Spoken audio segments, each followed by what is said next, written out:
Hi everyone, my name is Stephen Wakabayashi and you're listening to Yellow Glitter, Mindfulness Through the Eyes and Soul of Queer Asian Perspectives. This episode, we have our very extra special guest, Derek Tran, back again, and really excited to have another follow-up conversation on all things COVID, all things Asian hate, all things activism, and Asian culture. And so, welcome back, Derek. Hi, everyone. How you doing? Good morning, Derek. You just woke up? Somewhat. How was your morning? A little rough, but here I am. And for anyone new listening in, could you do a quick intro, name, pronoun, what you do? Hello, I'm Derek Tran. My pronouns are he and him. I'm a business owner here in Los Angeles. I'm interested in many things, activism specifically. So, yes, that's it. My pronouns are he, him. I am based here in lovely New York City, where construction is happening outside 24/7. You might hear a little bit of it here and there. And Derek and I always talk about these issues through text message, calls, you name it. I figured we'd just put it out in podcast form to share our thoughts and perspectives with everyone in the world. Form of therapy, yeah, if you will. It is. It's a very much therapy, and just it's almost like writing in your diary, where your diary is public and it's with your voice. It's like our Livejournal. Our Xanga? Oh, God. We won't date ourselves, and we'll just call this our Tumblr. I had so many Xangas back in the day. It was a thing. I actually printed out all of my Xanga a few years ago. For some reason, I had this fear that the site would go down and all my thoughts and memories back then would go away. And literally, it's the most dramatic and mundane thing ever. Because we were kids back then. What did you write about? What was your topic that you just kept journaling? Boys, body image. Basically, not much has changed. I journaled about, because mine was public, and when I was writing it, I wasn't really out. And so I was just having all these like dramatic fits with all of my friends. And then I would get really annoyed and pestered with them. And I would go write a poem about them. And then they would message me after, Stephen, what is this about? And I'm like, nothing. It's like some obscure poem. Thought you were a friend, not really. Gonna look back twice. Oh, good Lord. And then I think they were gonna shut down at one point, and then so they emailed all of us and they're like, hey, yeah, come save all your stuff before we delete it all. That's why I printed it all out. Those were the days. And how we generally like to start our podcast is just a quick COVID check-in, just to see how you're doing during this pandemic. What's new? How are you holding up? Things are actually opening back up quite quickly here in LA. There's sweeping openings everywhere. I think June 15th, everyone's going to basically throw away their masks. Not me personally, because I feel it's a little soon, or it's a little capricious. But yes, things are opening back up and seems life is getting back to where it used to be. Same in New York City. As you walk through the streets, you can actually feel the life coming back. People are actually happy, not somber. But the mask situation is very concerning because the CDC and Biden pushed out a note saying if you fully vaccinated, no more masks indoor and outdoors. But how do you know somebody's vaccinated? Here's the thing about the CDC announcement.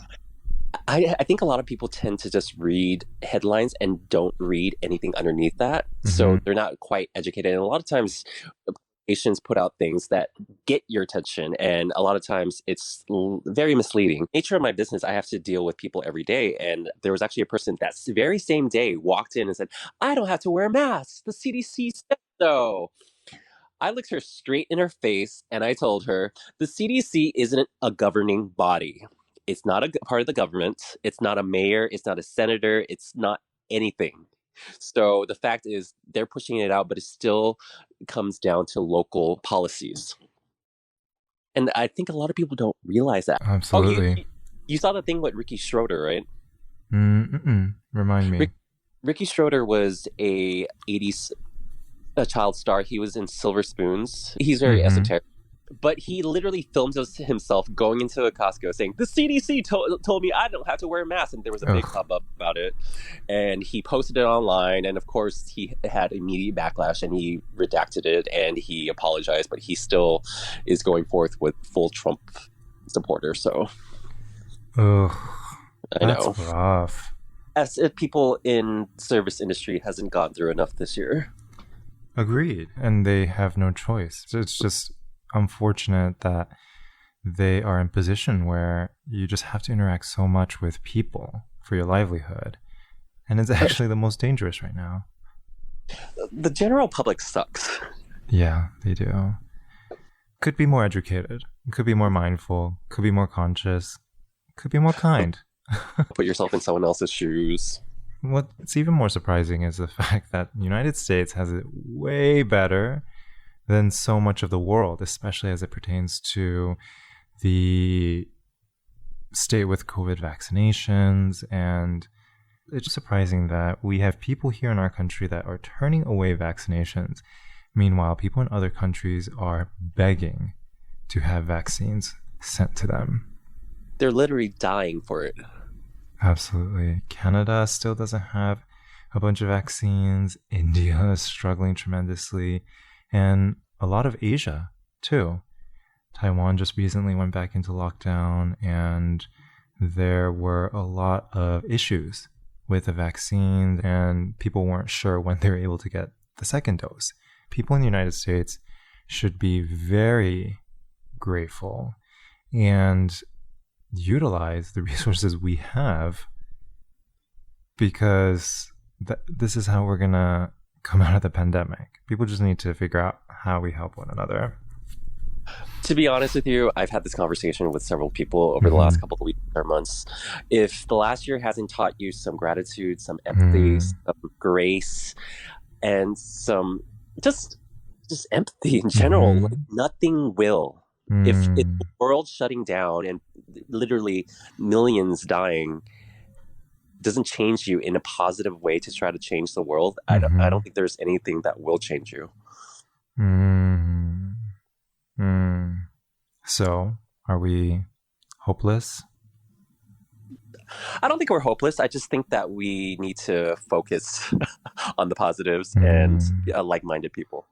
In my mindfulness spaces and various spaces that we talk about meditation and consciousness, we have this recurring theme that comes up about how hurt people hurt others, and that the people who are inflicting the harms, whether it's anti-Asian hate or just Donald Trump himself, has a lot of hurt that they are not able to process, and so they just spill it onto everyone else. And especially in the context of Donald Trump, for a lot of us, it's really hard to understand that concept, right? Where he is someone who is severely hurt, to be able to do onto so many people such prejudice and intolerance, especially as we talk about how do we move forward as a community, how do we get collective liberation, how do we heal all of us together.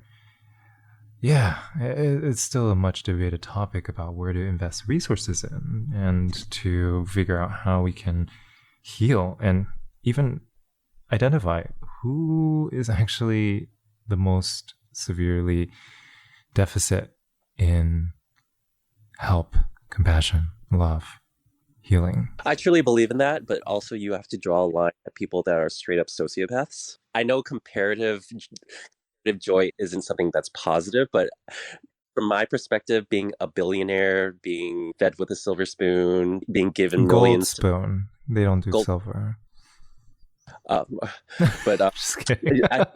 Maybe it's platinum. I don't know. Maybe it's, but blood diamond. From my perspective, I feel like he had all the advantages that most of us would never have. Yeah, absolutely. So I'm not quite sure where the hurt is there, but it seems like the psyche that I feel like most of us are quite tired of. Absolutely. While Trump was in office, he catalyzed so much of where we are today, especially as it pertains to anti-Asian hate crimes, when he kept bringing up China Wuhan flu, China completely damaging the entire world, and all of these people who have not that much education to look outside the box just trusted in him. And we are more than a year into this pandemic, especially as it pertains to Asian hate. It still continues. He's actually being sued for it now. I believe he's being sued for something like $22 million. I believe it's $1 for every single Asian. Oh, it's $22.9 million. So he's being sued by the CACRC and for that hateful rhetoric that has inflicted so much pain upon Asian Americans, if not our Asian diaspora at large. And maybe bringing it back to the present day and just how do we even get out of it? Every single day on social media, as soon as I open it, I either see Jackfruit or another Asian channel posting about another Asian attack that had happened. And then it spirals out of control because you want to do more research about this. You want to know what happened, get more context. And then all of a sudden you have spent another hour or two looking at Asian folks get attacked again. And it's just draining. Yeah, it's very draining and it's been really tough. And yeah, this balance of how do we create a momentum of awareness, of change, and how do we create space for ourselves to heal, to not be so bogged down with so much pain that's happening. And I don't have an answer, but I've been really struggling to find a balance because it doesn't seem like there really is an easy way to find a balance with that. I mean, it was a couple of weeks ago, late at night, I had this really dark moment, and just reading all the news, it really got to me. We've been doing this for over a year. We've been trying to raise awareness. And at this point, just posting everyday trauma porn isn't really helping anyone. It's not raising awareness because people are aware of it. It's basically out of our hands. Celebrities have jumped on board. And then even Biden signed early this week the anti-Asian hate bill. What else do we do? Where do we go from here? And a lot of celebrities just jumping in with like random posts, right? Like Justin Bieber. He just posts this image, just scribbled "Stop Asian Hate." And I'm like, I get it, but you could do more, right? You could highlight other people, creators in the space that you want to uplift. And it's just, it was so last minute and it was so low effort. Very low effort. You don't even know if he's the one that posted that. Very true. He's not the person that I would look to for social awareness. I look at the dreadlocks, the appropriation. That's just my point of view. So much of this activism too, especially in the gay community, is super shallow. It's just a lot of... In the gay community. You're funny. Yeah, it's like all these gay white men. Remember at one point we're just like, we talked about this so many times. They're just like posting about all these naked photos and the hashtag Stop Asian Hate on the bottom. I'm just like, what? This doesn't even make sense. And it just keeps continuing. And it's not only white men. I know several different people of color that are equally shallow. I've been doing a much better job of cleansing my Instagram following feed to make sure I'm parsing out some of these people. Good. I think that's something we all really need to do. Sometimes it's a little unfortunate because you look at who is on the forefront of queer media. Look at the big queer YouTube celebrities, queer Instagram celebrities. Queer Eye. Exactly. Like the whole team at Queer Eye. They are the last people to get into social issues during the moment. Even Tan France, right? I have given my 2 cents on Tan France many times. And especially as an Asian individual, I'm so disappointed time and time again, especially in the height of Asian hate crimes. His Instagram feed is sponsored products. I just have so many thoughts. That's just the way celebrity works, though. To come to a point where you realize that if you show that you have some sort of depth, that people will think that it'll affect their trajectory. Yeah. It's showing that you care will actually make you less popular. And it's so sad, especially in the last year with everything that's happened with COVID, with BLM, even with Palestine, which is ridiculous. It's sad that we've come to a point where we can't say anything because we feel like people will think less of us or will think we're too much. At this point, too, you have to have an opinion. We're just at the point where if you aren't for BLM or you aren't for Stop Asian Hate, it's very questionable what you really are for. And same thing goes for Palestine and so much around the world, right? Stuff that's happening in Colombia, many parts of Asia, Southeast Asia, Philippines. I saw this a while ago, and it's very true. Opinionated people go around bothering each other. I feel like people should educate themselves before forming that opinion, because a lot of times people form opinions before they really know what's going on or really know in depth what's going on. Or they just watch CNN. Or Fox News. Fox News. At least this is what I've learned in the past year, is we just have to be really conscientious of areas where we're getting news from and also understanding where they get their money from, just as much as news channels. Same thing for influencers. And a lot of influencers who aren't speaking out, they have brands that they don't want to alienate and to lose funding. The more we can understand how money plays a huge pivotal role in people speaking out. 99% of news media is owned by a handful of companies. Oh, yeah, guaranteed. I think it's 5 to 7 companies own basically every single news company in America. So you really have to track that, who's pulling the strings on these things and who's funding them. Absolutely. And the perspectives they put out at the end, who benefits too. Yes. On the flip side, what do you do to be informed? What do you read? How do you consume your news? I'm all over the place, to be honest with you. I try to be as in-depth as possible, even going as far as reading Fox News and Breitbart and even like far-right things just to see their perspective, which is completely horrible because you'll fall into this spiral of conspiracy theories and things like that. But I do try to keep my news sources balanced, and I do try to understand the other perspective, because I'm coming more to a more central state, because I feel like we're so divided that I'm trying to understand the other side, because we're not getting rid of each other at any point. So we need to come together somehow. And the only way to do that is trying to understand their perspective, understand what they're being fed. Absolutely. In the mindfulness spaces that I'm in too, we have been talking a lot about having this enemy where until we have an enemy, we can't solve anything. And especially on the left, right? I think the enemy has been white supremacy. And while I understand as a concept, it is terrible, absolutely wretched. But what is scary is sometimes when we try to paint specific individuals that embody this, rather than understanding that this is a concept that is in all of us. And so where a lot of things get lost in translation is trying to abstract concepts into physical enemies that people can repel. And when you repel these enemies, then you must be on the good side. If I repel these Karens or these people who have white supremacy led ideals, then I must be a good individual, rather than understanding the concept that it's not a matter of pushing these individuals away, but it's a matter of addressing the concepts within the individual, which is a lot harder because it's almost like treating a virus, a disease, where you have to figure out how you keep the host alive. You can't just off with everyone's head and you're like, great, I solved COVID. I killed everyone. They were doing this in many parts of the world, which is real fucked up. If we truly want to address establishing equity and establishing kindness, compassion for everyone in this world, it is addressing the really difficult concept of how do we identify these concepts within them and work to heal these within them.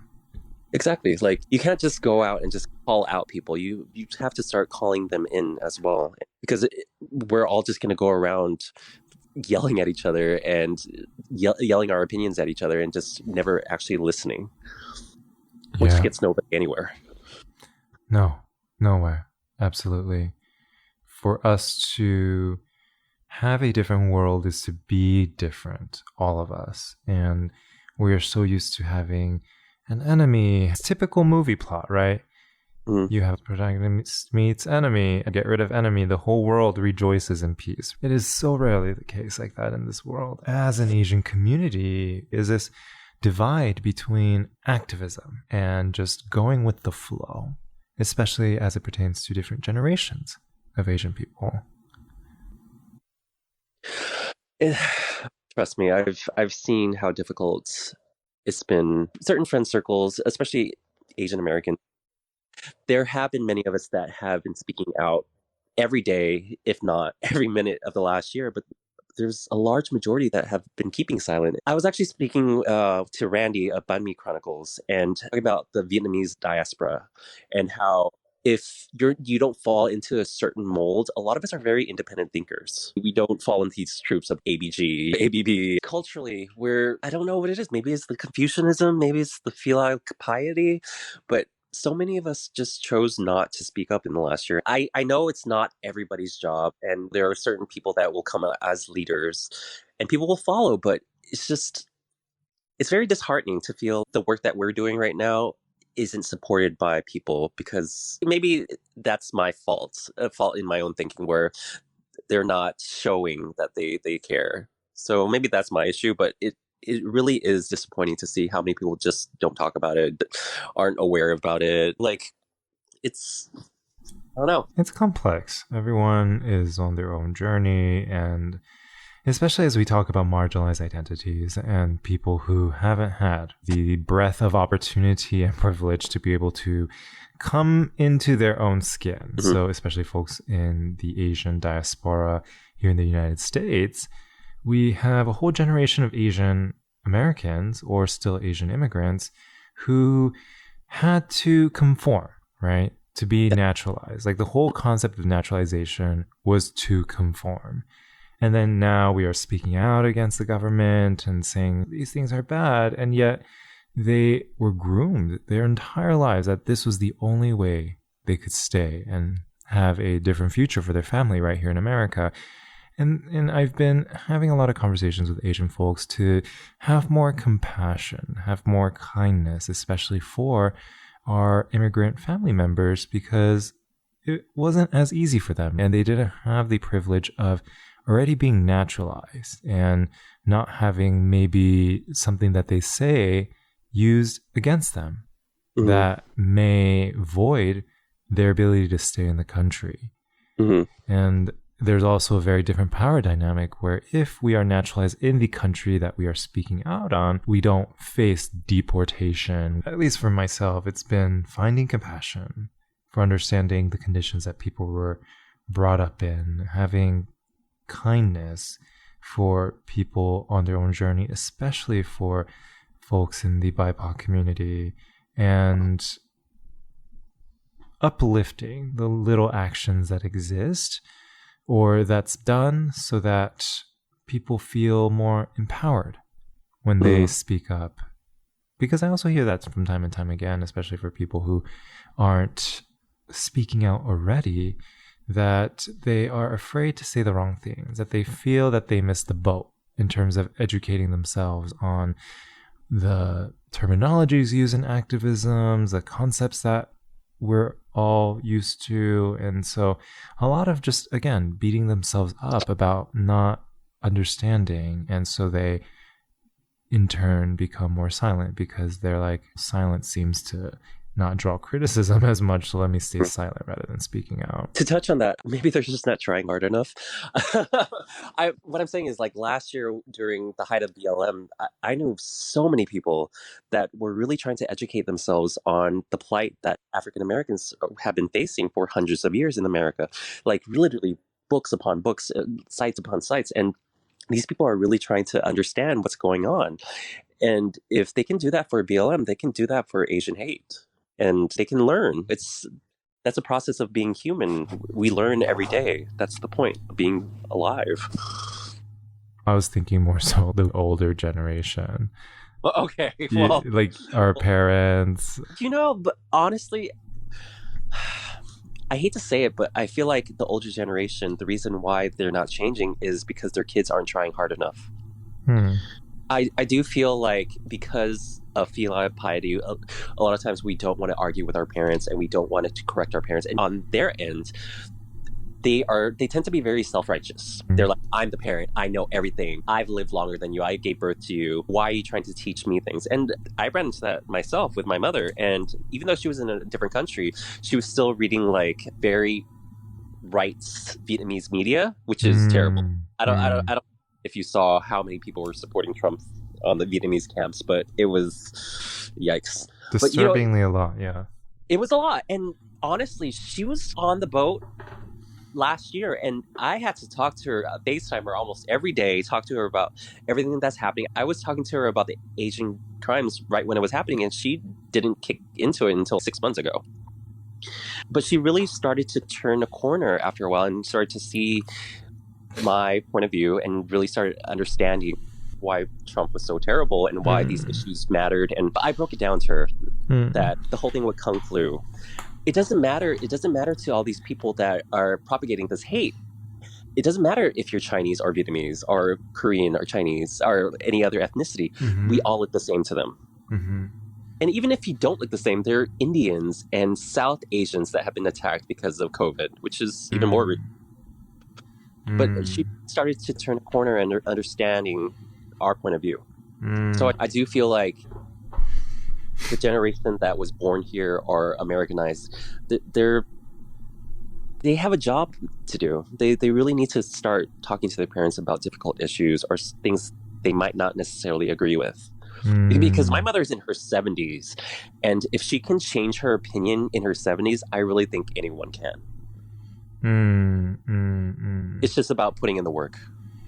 Yeah, absolutely. I just tell my mom, Mommy, you can't say that. There's some things that she says, I just say, yeah, you can't say that. It's just okay. Or she might just interpret it as, oh, I can't say that around you. No, I tell her the world is not going to be very happy. I say, you just have to trust me on this. She's okay. Okay. I'm like, yeah, I don't want people to get mad at you. You have to trust me on this. That's good. Yeah. With my mom, I've been just with everything, with like COVID and everything. I have been very much on the front. I don't want to say the front line actually, but front line on the news. Just like following everything that's happening and figuring out, okay, what's coming out, where are things, and especially with my family, I told them to even quarantine in advance before everything had shut down. And so I think there is a little bit of trust that my mom and my aunt has in terms of at least trusting in me to just tell them, you just have to listen to this, like it's gonna get bad, stuff like that. And so they're like, okay, yeah. And they watch a lot of news in Taiwan, and sometimes I just ask them, I'm like, I think it helps to have a different perspective.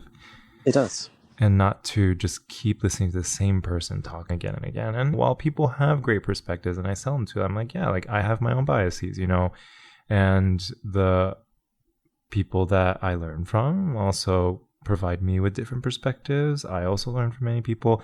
And so I said, it doesn't hurt to have other perspectives in the mix. And it's just up to us to be able to learn. Yeah. It's sad to see people go through life with only one perspective. And I do feel like the problems in America right now, there are certain people that only have one perspective of their whole life, and they're not unaware of anyone else's perspective. And I feel like they are the people causing a lot of problems in America right now.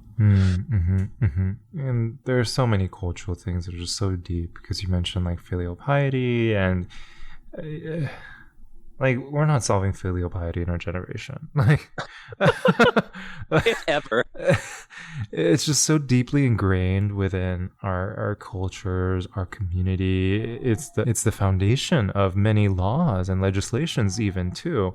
And I think it's about, I feel like so deeply ingrained that it's almost epigenetic. If people don't know what epigenetic, it means that basically you experience trauma or you experience something so deeply that it affects you on a genetic level, and it can be passed on to generations beyond. So I do feel like it's so ingrained in this. It's thousands of years of this training. So like it's only natural that we have that in us. Absolutely. Yeah. the study of how genes turn on and off based on our emotional states, environment. Yeah. Did you just look that up? No, I studied epigenetics myself like all last year and the few years before. Yeah, I'm like really obsessed with it. It's really interesting, actually. Yeah. It's especially with interesting because when it Did deals you with look that up? trauma. You're so funny. You're like surprised. No, I studied a lot of genetics in undergrad. It's so useless. Like I don't use it. I don't use any of it in my day to day, but it's good to know. But the epigenetic thing, like when it comes to trauma, especially with certain people, say Vietnamese people, because Vietnamese and Cambodians are probably the closest in terms of Asia to experience war than any other cultures in Asia. There's no other country that has experienced war recently. I think I've said this before, but the current generation in Vietnam is the first generation to not have experienced war in hundreds of years. So our experiences are very different, especially when we come to the US and we're expected to fall in line, basically. And things are going to be very different. And there's going to be a lot of muscular knots in our bodies that we have when we hold on to emotion and trauma and pain. It builds up within us, and it's not something we can just go to one massage therapy session and just gone. It has to be worked on again and again to unravel it slowly. And so it's going to take multiple generations to really understand the pains and to come to terms with it. And yeah, it's the collective consciousness that we just have to become more aware of. But unfortunately, there's just so many more pains that are inflicted upon new communities. Or I don't want to say new as in like they've never faced traumas, but new pains and new traumas, especially in the past year. Even more pain happening in the Middle East, even more pain happening in Colombia, in Myanmar. And I have this theory of COVID really accelerated a lot of issues within many different communities. And COVID was really this breaking point for many folks to finally go, fuck it, I'm angry, lash out. And so definitely. Yeah. And especially between the Asian cultures. You can really parallel that to the Asian and Black experience over the last year, especially the animosity between the two cultures, when in reality we're so interconnected and we've been allies for generations, but yet there's still this animosity between us. It's gone so far in the media that even, what's her name? Jada Pinkett Smith and Will Smith on Red Table spoke with Lisa Ling about it and how we really need to have each other's back because that is the only way out of this. If we start to learn each other's pain and learn that we have each other in terms of support. Absolutely. And not like each other or scapegoat each other for certain things in society that has manipulated us into hating each other. Absolutely. Yeah. It's a lot of undoing. A tremendous amount of undoing. And there is so much hope that we have, especially as we see the younger generation starting to become more in tune with social issues and dedicating their platform. I actually recently read an article, I forget through what channel, about how Gen Z, there's a growing movement of folks who actually are turning off and walking away from social media because they see the generations before them so obsessed and tied down to it. And I thought that was very fascinating. Yeah. And refreshing that you have this younger generation that can actually see issues with our generation before us, right? We're like, oh yeah, I'm never going to be like that. Obviously, duh. And we're like stuck in social media. And then the generation coming up look at it and go, how are these millennials so stuck on social media? You're talking about Gen Alpha right now, right? Is it Gen Alpha? Gen Alpha is the generation after Gen Z. The article was saying Gen Z in particular. Yeah. Aren't Gen Z the people on TikTok? There's a growing trend of people who, they're on TikTok, but they eliminated themselves from being on Twitter, Instagram, Facebook. It's great that the younger generation is starting to speak out more. We had a conversation a while back where I think we were talking about the pros and cons that these children, they have to go about this. They're exposed to this trauma. They're exposed to all these things happening in the media right now. But on the positive side, they're being activated and they're actually speaking about the issues. And that is the only way that change can happen. If we were talking about these things when we're that age, imagine how far we would have come by now. Mm-hmm. Imagine how the world would have changed if we would have been aware about it at 10, 8, 9, pre-pubescent ages. And they're talking about this and they're really passionate about it. Mm-hmm, mm-hmm. Very passionate. And the only feedback I have with that is making sure that we, as we work in the space of activism, also give voice and a platform to the lived experiences before us. Mm-hmm. And I think what's really tricky, especially on social media, and these folks, the younger folks in activism gaining such a tremendous amount of followings, I see them really cannibalizing a lot of the content from a lot of other folks, and then putting it on their channel, talking about what other people are talking about, and using that to uplift their space. And it is really this fine balance of, yes, I get it, you're talking about issues that are, pervasive in society, but we have to pay respects and we have to give the space to lived experiences who can sometimes speak about the issues much better than us.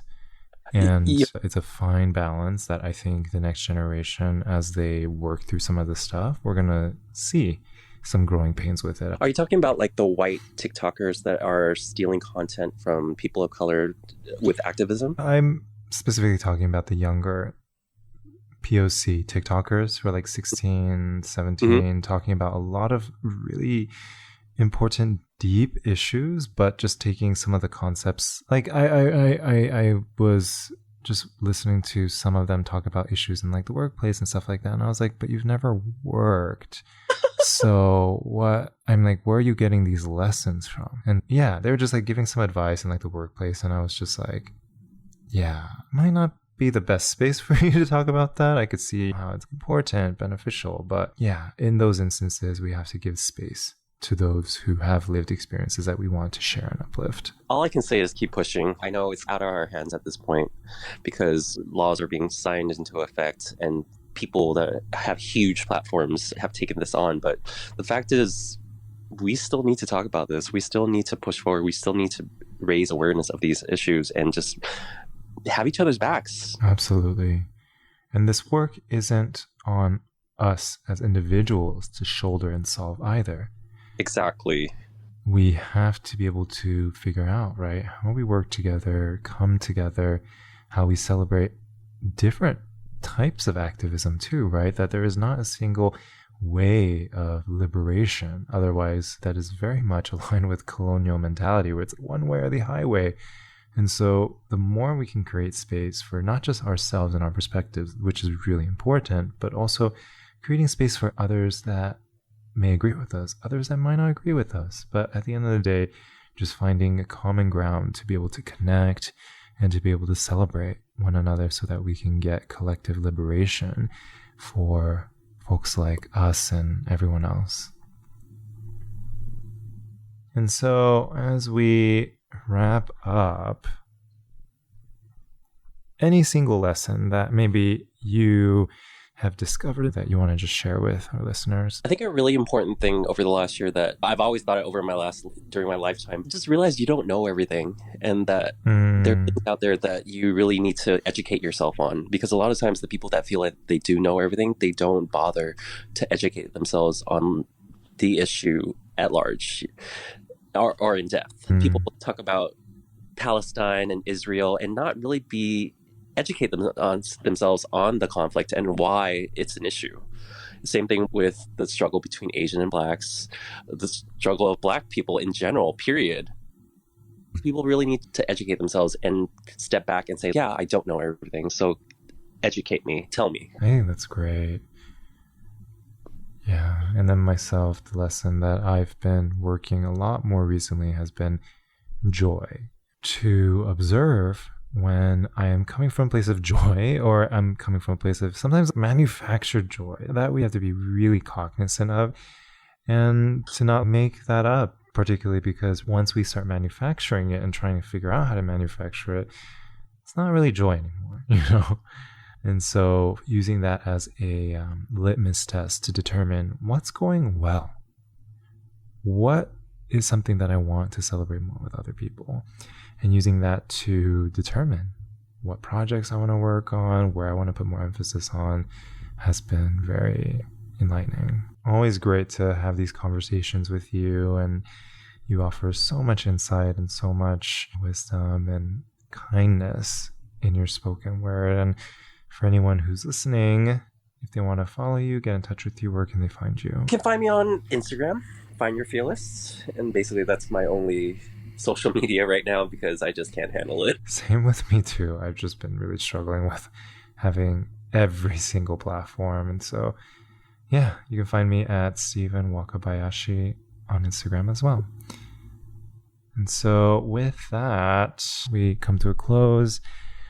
Hope everyone listening, you have an awesome rest of your day, and we'll talk to you later. Bye. Bye.